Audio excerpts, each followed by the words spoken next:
Yeah, so we're back. Another episode of Wideout Wednesdays, episode 13. So we rocking and rolling. A very special guest with us today. Um, how you feeling, though, Jalen? You feeling all right today? Yeah, I'm feeling good, man. Another day to talk football, so I'm ready Yeah, for it. yeah. Nah, that's always what we love doing. Coming here and giving y'all the game. Bringing on some guests for y'all to talk to and learn from as well, and for us to learn too, man. Ultimately, so definitely love to pass the game forward, but. Special guest we got today, Gregory Moore. HBCU grad, went to Lane, played college football there. Great story, undrafted, spent a little time with the Colts, ultimately there, and then got into coaching and developing wideouts. Learned a lot from him over the years. We formed a relationship, and out there on on the training ground and on the 7-on-7 circuit as well. But out of Memphis, Tennessee. So very very special guest here. Glad to have you on, Greg. How you feeling, bro? Man, feeling well, man. Feeling well. I don't know about special guest, man, but I'm a guest. Yeah. Look, Straight don't up. don't don't sell yourself short, bro. Don't sell yourself short. Straight up, straight up. Man, Yeah. man, I appreciate you guys for having me on, man. I've been watching what y'all doing, not only on the training side, but also on the podcast side. And I appreciate what y'all do, man. The young guys, man, need every outlet they can get, man, because this thing is ever evolving. A lot of things kind of stay the same as far as passing game wise. I think movement and formation and all that stuff change, but as far as like the nuances of the position, man, it is what it is now. Like we kind of add on to this thing ever so often, man. But the skill set is the skill set, and I try to tell young guys, man, you master the skill set, man, skill never dies. Like you can get older Mhm. and your athleticism will go down, man, but the skill is the skill. Like I am extremely washed, but I can still get out there and run routes. But so, man, I appreciate what y'all do, man, because the kids need it, man. Like on both sides, like the information, of course, and then also like getting out there and modeling it. So that's out for Yeah. y'all, brothers, man. Yeah, Appreciate no, I it. appreciate you, bro. And likewise, me doing the same thing. And if you don't know, just got back with East Memphis as the offensive coordinator. So that's big, being able to serve there and help develop those kids and kind of bring the knowledge that you got too. I know Yeah, you've been around some other places too and developing fast break and building that program as well. We love what you do and always enjoyed competing together and watching you build that program as well. I know you're gonna do great things at East High School as well down in Memphis. So I'm excited to see what y'all do this year for sure. But definitely, I mean, before we get into all of that, just you know, we love to introduce our guests and kind of let our guests speak and introduce themselves and kind of their story. But for you, kind of walk us through, the early stages of life, getting into football, and kind of how that relationship with football developed and where it led you. We talked about, getting to the NFL ultimately and where you are now and serving as a coach, a scout, a developer. Just give us that story and that background. that's gonna sound crazy, but I hated football. I quit every year in Little League. Damn. Every year, dog. Like no gas. I quit like every year. Coming from Memphis, man, we're a hoop city, right? So I grew up thinking I was gonna be a hooper. Like that was my mentality in my neighborhood. Like football, like yeah, we had dudes naturally because hot ball was like a thing. Sideline pop was a thing. So we always played football, but like basketball like reigned supreme in our neighborhood. So naturally, like everybody else, I thought I was gonna be a hooper, right? And then I went to a high school. I transferred out to Cordova out there in Cordova. And I had a football coach that literally told me this was his exact word. It's like, man, if you commit to playing football, you can make your family a lot of money. He literally said that to me. And being a kid that was from the inner city, like we all look for a way out. All right. Basketball was basketball. It wasn't really working out like I thought it would. Like it just hadn't materialized like that. And football was kind of effortless. So I grew up playing quarterback. So when I went out there, I went out there to play Q and then like I don't know, man. Like I got like a crazy growth spurt out of nowhere. So I went from like 5'7" to like 6'1" in one summer, from eighth grade to ninth grade, and then from ninth grade to 10th grade, I went from 6'1" to 6'4". So it was like back to back. And like what, like some kids, like, cause y'all been around it, y'all develop kids. Like when they hit the growth Mhm. spurts, like they have like that awkwardness. So like the Yeah. body's got to catch up and the game got to catch up. But I'm not saying it because it was just me. I guess it was my coordination, like playing other sports like baseball and basketball. Like I didn't have that transition. Like I just went directly into like my body. Like my game didn't have to catch up. And so they moved me to wideout, man. And like my first time playing receiver was 10th grade. Like I had never played it for real. Like in middle school, of course, they throw you in other spots just to see who can do what. But middle school football really, in Memphis, middle school football really isn't serious like that, or it wasn't in my era. Mm-hmm. So in 10th grade, they threw me in at wideout, man, and it just kind of took on a life of its own. So I literally played wideout half of 10th grade, all of 11th grade. We were in a wing tee, and then all of 12th grade. So I had like 2.5 years of playing wideout.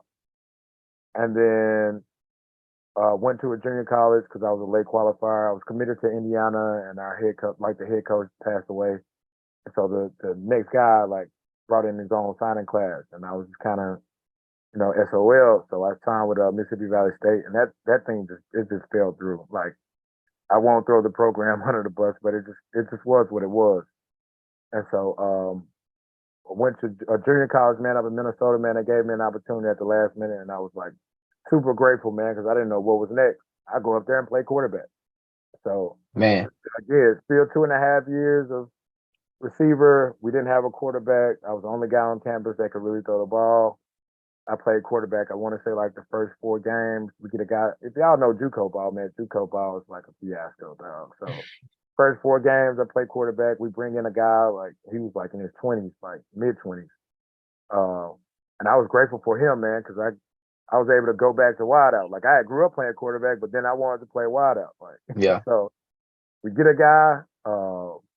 He moves in and plays quarterback. I bump out to receiver, man, and then I played receiver and quarterback off and on my freshman year, and then I took like 2 years off, like not playing no ball. Like I was just at MTSU, just going to class. Like I won't say chilling because I was on my studies, but I was just at MT, man. And wideout coach like literally told me, he's like, man, like the best I can do for you is scout team. Like, and I don't want you to burn up your years, so you should transfer. I'm like, nah, man, I'm just gonna go ahead and graduate. It's over. It's over with. So man, I met Lane's head coach, man, literally, dog, at a Wendy's. Like the Wendy's on Poplar in the state. There used to be a Wendy's Wow. right there in the corner. Met him at that joint. And he literally sold me on Now or Never. I transferred to Lane, man, with like maybe 2 semesters left at MT. I transferred, moved, and when I made the move, they didn't have my major, so I had to pick up another major, and I still had 3 years of eligibility. Got all 3 years, man. And I just, man, jumped in there, man, and just didn't look back. But my road was super weird, bro. Like 5 colleges. I went to 2 high schools and 5 colleges and still signed a deal. Like that's how you know, like you just gotta want it, man. Like I tell people all the time, I don't feel like I was super talented. I just feel like I worked hard. Like I really, like I wanted to do it. Like still to this day, I think I'm a high level developer because I love the process, and that's all developing is. It's the process. All the stuff people didn't want to do, didn't want to work out, didn't want to lift weights, didn't want to, watch them and get on the board.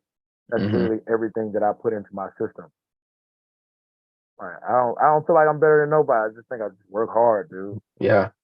And then from Lane, what happened after finishing out at Lane? You there for 3 years, and then what was that role like to the professional side of that journey?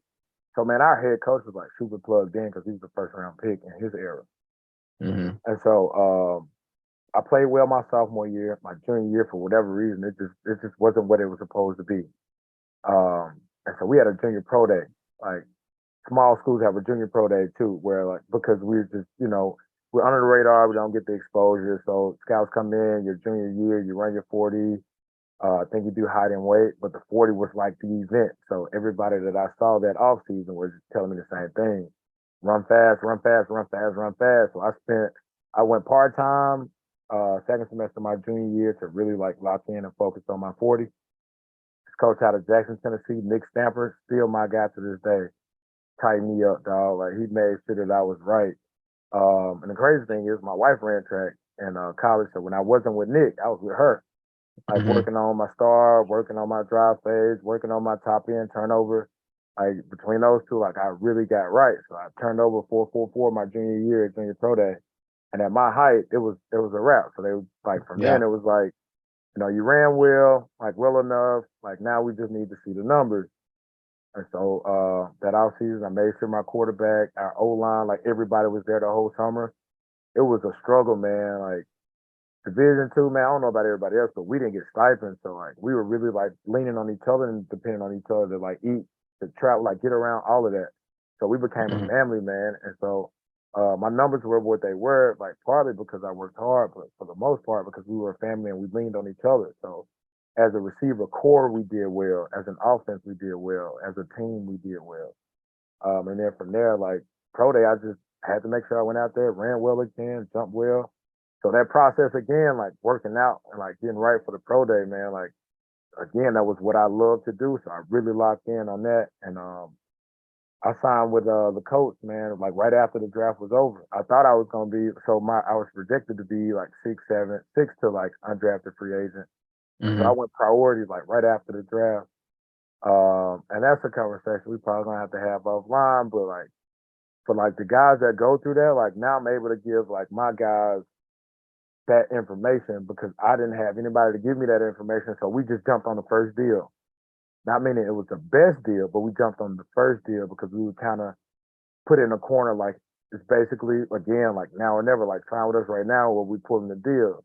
And so having a young agent, like a young and inexperienced agent, we jumped on the first deal. And then after we got off the call, man, other deals came through. There were better situations, but we were already committed. So uh, Man. that was that experience, man. I went into a loaded room. Like, man, Reggie Wayne is a Hall of Famer. We had just signed Hakeem Nicks. Mhm. We had just drafted Dante Moncrief in my draft. T.Y. Hilton was emerging as a star. We had Griff Whalen that played with Andrew Luck in Stanford. And then we had two or three other guys that had played like credible minutes like the last season. So it was a I don't want to say it was a no-win situation, but if you know Indy system, dog, they only taking 5 wideouts and one is on the bubble. Yeah. And you're talking about the top three are guys like Yeah. Ty, Hakeem, Reggie That's a good Wayne. room right there. Yeah, man, we had an incredible room. And I'm Yeah. not saying that because, that's where I went, but we had an incredible room. Like, aside from the guys that were like the top guys, like Mhm. everybody else that were undrafted free agents, like all of us were like literally like record holders at our school. Eric Thomas was a record holder at Troy. Tony Washington had set a record at Appalachian State. I had records at Lane. Like we literally had like dudes, man. Like Yeah. I tell people all the time, it's about right fit. Like I think I'm kind of like merging kind of more into the pro side now, working with some of my guys that have been in it, and then on the scouting side now, so I'm able to like share that information. But man, we had dudes, man. We had dudes. I'm Yeah. like to this day, I'm willing to put that room that we had probably up against anybody because we had so many talented guys, like Yeah. No, so many that's talented crazy. guys. Yeah, that's crazy. No, that's a crazy story going from, obviously coming from Memphis, being a hoop city, Yeah, not really knowing, about the game, and then playing quarterback and then playing receiver for 2 years in high school, and then like you said, going a JUCO route. But back to what you said about, just, I worked harder than everybody else. I wanted it. yeah. I feel like a lot of kids now, like they see the glitz and the glam and Entitlement, the man. the the offers and all the highlight videos and all the stuff, but it's just like end of the day, you got to put the work in because, like you said, you get to college level, those dudes won state championship, region, MVPs, all that stuff, and then Yeah, NFL, all those dudes are record holders, conference, all conference man. dudes. So it's like each level, the margin for error gets smaller and smaller. So I think that's big. You said that. I mean, it's all about putting that time and that work in, and like you said, committing to the process and enjoying that process. Yeah, yeah. Literally, like right now, like I only have like 3 high school kids that work with me like consistently, and 2 of them got like crazy offers right now. I think Hmm. one of the reasons is they're in a really good situation out there at Carterville, but at the same time, like these are 2 kids that probably work harder than like I can't lie, like all my kids have always worked hard because of just that's just who we are. But like in this era of kids that don't really work hard like that, like these guys, like literally these guys get up at 5 a.m. and work out with their speed coach every day. Who's waking up at 5 a.m. every day to work out with a speed coach? One is in 10th grade, one is in 11th grade. They literally get up at 5 a.m. every Yeah. morning to work with their speed coach. And then not only that, in the off season, like before I started back coaching, they'd go to practice and then leave practice and come get extra work with me. Now, of course, I had to tailor what I did for them because of their workload, but at the same time, who's doing that? Who's getting up? Like, all right, so say it's just Monday, Wednesday, Friday. Monday, Wednesday, Friday. Say they get up and go 5 to 6:30. That's an hour and a half. They're at practice. Coach, I don't know how y'all doing it, but sometimes our practices are 3 hours, 2.5, maybe 3 hours. So say theirs is the same. They've already logged 5 hours of football, like literally. And then say they pull up, and whether I tailor what I'm doing to what their workload or not, they're spending another 2 hours with me. They spent 7 hours of their day working on football. 21 hours a week. That's how you get ahead. Like, Really? that's literally how you get ahead. Yeah. And I'm about to say, Jalen, you had a similar story going, JUCO, or not JUCO, but kind of that. You went D2. Yeah, just the transferring for sure, and kind of like having to work and but like he was saying, just the work, you know what I mean?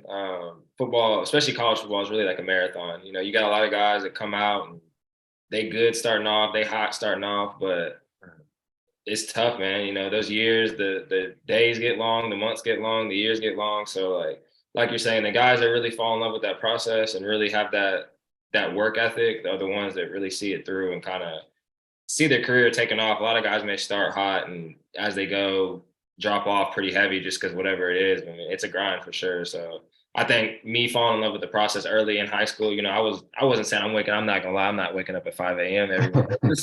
With a speed coach, I might have been ACC or SEC, you know what I'm saying? But no, definitely though, like the ones, especially in today's world where kids, I feel like, I'm not saying kids don't work as hard, but the consistency and the day-to-day grind like that, I would say is probably not seen as much on a wide scale. So the ones that do it, it shows up on the field. You know, we can tell the ones when we go to these 7-on-7 in the season, the guys who be putting extra work in, and the guys usually we're like, ooh, like those are the dudes, you know what I mean? So, but like I said, people just see the Instagram reel, they'll see the little whatever it may be, and they think that's just that, but they don't see the guys getting up in the morning and putting all that extra work in. So I think that's big that you were talking about it, you know, kind of it's real. The work, it always proves for itself, and they're never gonna lie to you. But yeah. And I would say too, just in going through that process, going from, playing quarterback to bouncing back to receiver, what do you feel like, was the things, maybe one or two things that you had to really focus on to get to a point where it's like, hey, like I'm thinking about, potentially playing in the NFL. So a lot of guys, hey, I want to work on releases. Hey, I want to work on, whatever else it is. But what did you feel like? What do you feel like today is like, those one or two things that wideout specifically need to make sure, like, hey, like, if you're, a 6'4" guy like you were, or hey, I'm a more shorter, shifty guy. Like, what are those things that they need to be focusing on and really making sure it's developing in their game? Well, like I already hit on skill because skill never dies, right? But then the other thing that never dies is your mind. Like your mind can get sharper the older you get. Now, of course, like the tail end of your age, of course, sometimes, your mental kind of phases a little bit, but like while you're playing ball, like you can sharpen your mental literally every day with the amount of film you're watching, with the amount of field time you're getting where you're walking through different concepts and, those concepts and corresponding with like what the defense is giving you. So for me, like I just wanted to be smarter. And I think it worked out in my favor because I grew up playing quarterback. So I saw the game from a different lens, and I try to give that, or that's what I offer in in my training or my coaching. Like sometimes, like when prime example, I came up to the National, we had that exhibition, right? So a couple of times you may have seen me stand behind Aiden before he snapped the ball just to get him to calm down and slow down a little bit. And one of my cues that I give him is see the concepts on the field. Like it's literally, I don't want to make it sound like this because it's going to sound crazy, but it's like playing Madden. Like, see the plays on the field as you're breaking the huddle and walking toward the line. All right? So they give me an overhang over here. I see what the corner is doing. I'm looking at the safety. I literally tell them, read the triangle. I run like a variation of the air raid, but it's literally basketball on grass, right? So I'm reading the triangle. What is he giving? What is my What is my outside backer or my nickel or dime giving me? What is my corner giving me? What is do I have a 2 high look? Do I have a 1 high look? All right. How are my receivers taught to break off their routes according to what the coverage is giving? So I think like for me, like I just always wanted to be smarter. I wanted to be 2 or 3 steps ahead of the defense. All right, you giving me this, I'm gonna give you this. And me and my quarterback are gonna be on the same page to know when you give me this, I'm gonna give you that. Like I think we got to a point when I was in college where like literally I'm looking at some and my quarterback is already looking at it. And at the beginning of the season we were doing signals, but by mid-season we weren't doing shit. We were just lining up and playing football. Mm-hmm. And I think that's what the great ones do. I'm not saying I'm great, but I think at the highest level of ball, like you have those guys that, you know, play in the slot that, you know, just get out there and just run anything and then they're open and then ball and then 20, 25 yards after the catch. That's 100% smart. Like Cooper Kupp was triple crown 2 or 3 years ago. Mm-hmm. And if you watch his tape, he's just out there playing football. He's literally finding grass, and whatever you give me, I'm going opposite. And me and my quarterback are already in sync. Ball, yak. It's literally that simple because football is, you know, if you play in the air raid long enough, what are the 2 cues? Timing and spacing. Mm-hmm. Right? That's all it is. Timing and spacing. If we are on time and in sync, and I'm in the right space finding grass, I get the ball. It should be yak, whether it's 5 yards or 20 yards. Timing and spacing. Man, yeah, that's it. So, you know, film room is big. We always harp on that, like studying, making sure you understand the offense, not just, hey, I got to run a post here, I got to run a slant here. Understanding the full field concept, like you said, like almost being another quarterback on the field. Because if you know that, now I know, you know, hey, I can kind of take my time on the third progression, or hey, I can't play with this DB. I'm the first read. So just understanding that, and then being versatile. That was the biggest thing for me last year with the group that I had was, hey, I want to be able to, you know, somebody goes down, boom, I can plug you anywhere and I have to be like, who knows Z, who knows X. Yeah. So I need to, you know the full concept, know what's going on, and ultimately that made them play better. It could play faster, like you said, and at a certain point, you know, you can look at your quarterback and y'all kind of on the same page, and that yields, you know, 10 times out of 10 positive results. So I definitely agree with that. Yeah, kind of like you were saying. So a lot of guys, they focus on the, you know, you're obviously doing scouting and stuff, and guys focus on the, okay, I got to run a faster 40. I got to do this. I got, you know, and kind of like sort of me focus things. And I'm always a big guy that like, to get to college, you got to be a good high school player. To get to the pros, you got to be a good college player. So kind of touch on that too. Like, how much is it important for guys to work with your quarterback and get those, like the little intricate details, you know what I mean? To help them get to the next level. Because like if you're not in the right fit, you don't have a good quarterback, you're not on the right page with your quarterback, then like I'm assuming it's probably gonna be hard to get recruited to the next level because you're not gonna have any tape, you know what I mean? So for you, like how big is that? You know what I mean? Just focusing on where you're at and being the best you can be at where you're at and not trying to like look too far down ahead in the future. If that makes sense. Well, first thing I'll say, and I hope that people like really watch this and take notes on it, like there's no real secret for like my guys like going to college, playing early, and then going beyond. Like literally, like I literally tell my guys like 100% play special teams. Have the mentality that I'm going to make this club or this roster on special teams. And then once you get on special teams, play fast. Like you cannot coach effort. All right. And that's like one of the things that when I turn on tape as a scout, the first thing I'm looking for is how much special teams is he playing, especially if I'm watching a small school guy. And then all of his reps, like, is he busting his ass? Like, are you giving me high level effort? Is your motor going? No matter what the defense is giving you, or even if you're on defense, no matter what the offense is giving you, you have a high motor and you're getting after it. Like, that's what I watch for first and foremost. And then, like, it's no secret now that, like, you have to run fast. So, I mean, you got to run. Like, you have to run. Like, you have to run. Like, there's no way around it. You have to run. So, running 100%. You got to be fast. Special teams, you got to contribute something, whether it's return game, kickoff, or something. And then, other than that, man, like play hard, like make the plays. Like even if you and your quarterback aren't like on good terms or like you're not always the first read, when you do get the ball, make something happen. I'm not saying be trying to reverse field to make the big play every time, but no. If it's literally though, I was watching a wideout, man, and I'm not gonna say his name, but their quarterback struggled this year. Their team struggled this year. You know what I did? I went in and watched every third down target he got. So even if you're not 1,000-yard, 1,200-yard receiver, are you efficient on third down? If it's second and long and they go to you, do you make the play? So I'm looking at money down. And I know people scout differently, but like for me, because I played the position, when I scout wideouts, I know how to find the guy, right? Second and long, do you make the play? Third and short, third and manageable, third and long, whatever it is, if it's third down and they take a shot, if it's a money down, do you make the play? Do you make the play at a high clip on first down? So I literally like, do you make the most out of your targets? Number one.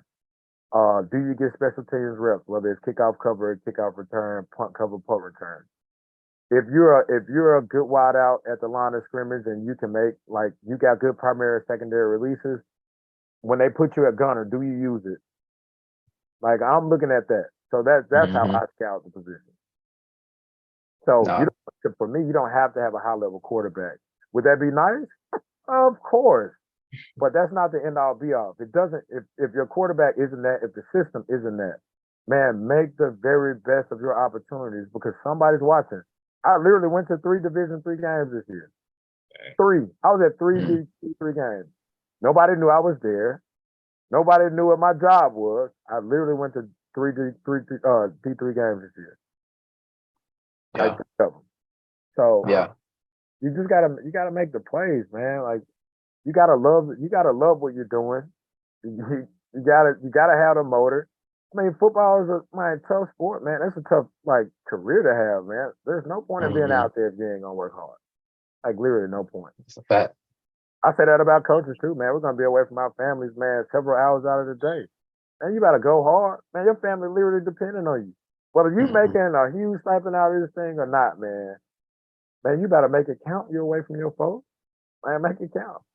I'm making it count every day I'm on the grass. Every day. Yeah. I'm That's hanging a fact, loose, bro. having a good time, man, but I'm making it count.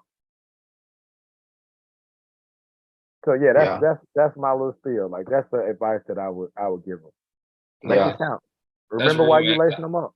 Yeah, like make it count. And like I love the point where you was talking about special teams, man. Like, you know what I mean? Like whether it's a high school guy going to college, you know, a lot, even if you are a big time guy, I mean, you see Bama's, you see all this. I mean, Nick Saban's making them, Julio Jones is running down on punt, you know, whoever it is. So like, and then, you know, a lot of the guys getting recruited going from college to the NFL. I mean, unless you're just a first round dude, like most of them dudes probably only gonna make the team if they can play special teams, you know what I mean? So that's huge right there. A lot of these guys get to these, you know, get to be a senior or junior, like, oh man, I ain't playing special teams. What am I gonna play special teams for? It's like, man, you trying to get drafted? Like, you know, like man, honestly, that was my downfall. I'm gonna be 1,000%. Man, I thought I was supposed to go to the league and catch touchdowns. Like just not knowing, man, just not having that information, not having somebody say, hey man, like oh, lock in, man, because you could be doing something else. Like you could be punching the clock, man. You better go down there and tackle somebody. Like literally, like man, I'm telling you, dog. Like you have no idea how many times like my guys would hit me and be like, man, I'm thinking it's supposed to be this and it's not that, or dog, it's too cold. Like man, I tell them guys, man, check your account. Like man, don't call me with that because man, I knew you were gonna say that. I'm glad you told me. All right, man, get out of here. Get out of here with that, man. I'm the wrong person to call with that. No, it's crazy. It's crazy you said that too, because I feel like I asked you that question before, like years ago when we first met, and you said the same thing. You said special teams. Yeah, bro. So, I'm telling you, that was literally my downfall. Could I make the plays? Yes, I could make the plays. But I literally never played special teams in my life, like ever. Remember, I grew up playing quarterback. When I got to Lion, like. Man, I was like not to be a coach. Like I was too valuable on the offensive side. They weren't gonna put me on special teams. So I'm literally trying to learn how to be a wideout because up until Lane, like I probably played wideout maybe 5 years. So I'm trying to learn how to play wideout, trying to learn how to play special teams. Dog, my motherboard was overriding. I'm like, dog, what are we doing? Like, what are we doing? So I was just like, worst come to worst, man. I know how to play football. I know how to catch the ball. Like, so I poured a lot of my energy into learning the playbook and making the plays offensively. But at the end of the day, man, I'm gonna make that club as a wideout. Yeah. I had a Yeah. receiver, not last year because he was on IR the year before. That man caught 2 touchdowns in a game in the regular season. Like in a game, scored 2 touchdowns and then was on kickoff the next week. Mm. So it doesn't like production. Like when you're a small school guy, man, production is great. But like you're gonna have to play special teams. Like you got No way around it. Yeah. Yeah, Ain't no you way. got to. Yeah. So whether I was return guy. And I remember that was the one thing that, first day of training camp, they said, who catch punts? I ain't caught a lick of no punts in high school. I did, but not in the game. Yeah. But nobody raised their hand. I was like, shoot, I'll do it. Man, you smart, bro. And You smart, bro. boom, for week 1, I'm on the bus. You smart, bro. and I was feeling some punts in games too as a freshman. So like that. And I feel like Smart, bro. for a lot of guys, they don't realize what that does is, one, the coach can see you on the field, especially when it's important. Like, Yeah. that's one of the phase of the game that a lot of people That's don't the think most about. important But phase of the yeah, game. but it wins and loses games. So you're getting evaluated out there on those key moments. And now he's like, I can trust this guy. And now you maybe get some reps on offense, or you get some reps on defense if you're a defensive guy. And then you get, like you said, opportunities. What do you do on first down? What do you do on second and long? What do you do on third and short or crunch time when you're getting those targets? Do you make the play? Do you make the catch? Do you get yet? Do you do something with it? But there from there, it's, now the doors is open, and the more opportunities you get, the more you convert. Yeah. Now you're cooking with grease. So no, I'm with all that. A lot of guys don't want to hear that. Man, they don't want to do that dirty work. But hey, man, come on. And the other thing, man, if you're a coach or an evaluator, like you just like yourself, you just said you played punt return. If I'm watching your punt return tape, you got an opportunity to show me 2 things that wideouts need to have: short area quicks and long speed. Yep. If you're doing punt return and you're good at it, you got both of those. Short area quicks because you got to feel the punt and make a move quick. Long speed, if they got a wall and you make it to their wall, you got some kind of long speed. And then once you make it to their wall, it's supposed to be crib. Yep. No, that's a fact. That's a fact. That's man. That's some good stuff, bro. And that was kind of my question was just, as an evaluator, things that you see that boosts or declines guys' draft stock, and you kind of hit on them with the effort and all of that, but definitely want to talk about this year's draft class and guys that you're evaluating, looking at. I know you're watching a lot of film, but obviously we got the Jordan Addisons and Smith and Jigbas and Tank Dell and guys like that are coming out that obviously are going to be second round, third round, maybe first round picks.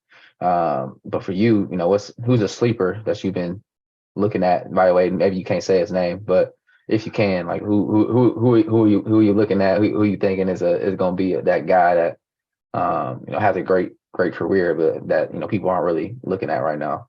If we're saying versatility, I'm going Jonathan Mingo, Ole Miss. So I've watched this man live. They played him at sniffer. They played him at tight end. They played him at X. They put him in the slot. Like this dude, I think this dude had one drive. I think he caught a rail from the H. Mm-hmm. They put him at tight end. He made a key block on the how did they run, man? I want to say they ran stretch. He made a key block on stretch. So that showed he could run his feet and secure the block. And then, man, he scored a touchdown on like a Colorado or whip. Like this, the same drive. Wow. You saw 3 different things on one drive. And of course, like maybe I'm partial because I've seen him play live twice. And he was in my group at the Senior Bowl. But like, so how many receivers got that kind of versatility like in game? Now, of course, like there's Ryan Miller. I'm kind of partial because that was the first kid I ever worked with. But Ryan Miller out of Furman. Yep. I had him playing tight end. 15 straight games with a touchdown. Not only that, he goes to South Carolina and turns over a 4.40. Yeah. That shows versatility. Yeah. But then, Tank is like, my God, dog, I've been watching Tank 2, 3 years. So, like, Yeah, I I've been remember you told me about him a couple years ago. I've been talking about Tank for but that go without saying. And then the other guy's Jontavian Wicks from Virginia. Yeah. They really have a high level quarterback this year. Last year, I think he went for like 12 or 1,300, like the year before this past season. And then this season, like, dog, y'all cut on the tape, man. Like, at the line of scrimmage, primary releases, quick. He's subtle but quick. He got hand combat. He got foot placement. He got good waist level. He be out there hooping. Like, I love Tay Wick's game. Love his game. Love his game. I think he'll play well. I don't know what he's going to be able to give you on teams, but offensively, I love his game. I love his game. So, yeah, that's my three. That's my three sleepers. And really, Wicks and Mingo aren't sleepers. Like, yeah, I'm about to say, yeah. I done seen a little tape on Mingo. He remind me of AJ Brown a little bit. Yeah. Do you know who my comp was for him? Who? Anquan Bolden. Yeah. Yeah, Anquan was kind of subtle, had some foot speed, strong on the catch. Like, yeah, that was my comp for him. Yeah, that's a good one. Yeah, I love Tay Wicks. But see, Tay Wicks and Mingo, they're both P5 guys. Like, my guy, and again, like, they're going to say I'm biased because Ryan Miller, literally, my first two kids that I ever worked with was Ryan Miller and Wes Smith from USJ. And Ryan Miller is in the draft this year. Like that, he is a football player.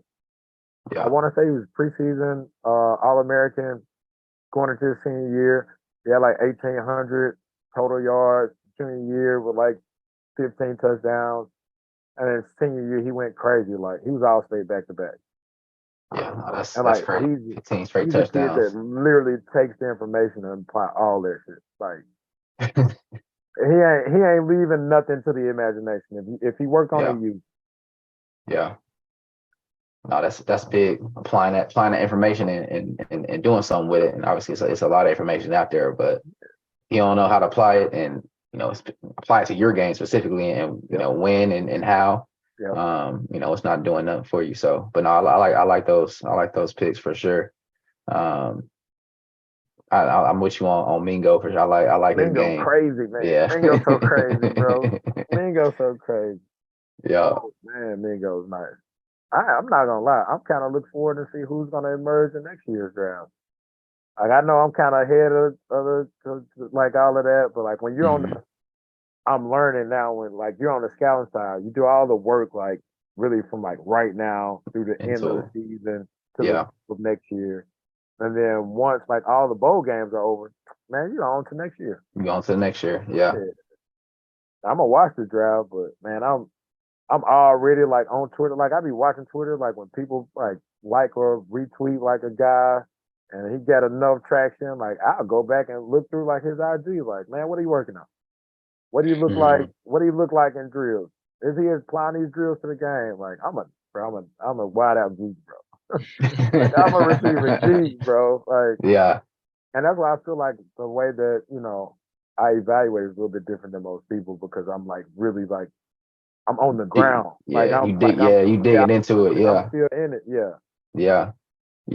Now that makes sense. I say we the same way.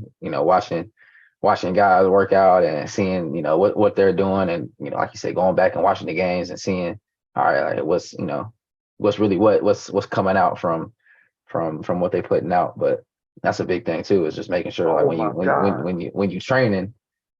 Go ahead, look. Dog, I forgot a guy, bro. Oklahoma Baptist. I think that's the name of the school. Let me look. I got, dude. I'm gonna send y'all his tape, dog. This dude is nuts, bro. His name is Keelan Harris. Keelan Harris. You said Oklahoma Baptist? It's Keelan Harris. Let me see if I can find him. Oklahoma Baptist Bison, Division II school. They played in the NFLPA Bowl. So I was trying to get this man in Mobile. He is that talented. I think the way that they use him kind of adds to his game. He plays special teams. They motion him away from sets, 2 sets. They motion him to routes, motion him away from, like, he's legit. He legit. I like him. Yeah, I'm about to say I see him now. He got a whole bunch of accolades. Watch him Watch him when you get off of this thing here. He is a football player. He's a football player. He's a football player. If I don't go with Ron Miller because that's my guy, it would be Kevin Harris. Yeah. Crazy work. Look, you're gonna have to, you're gonna have to send us that tape for sure. I'm definitely gonna check him out. Oh my God. Definitely gonna check him out. Football player, bro. Yeah. Football player. No, for sure. But yeah, look how excited we get about Wideout. Yeah. Yep. Yeah. No, that's big. That we definitely gonna make sure we follow those guys that you mentioned and see what happens. Obviously, hoping the best for all of them.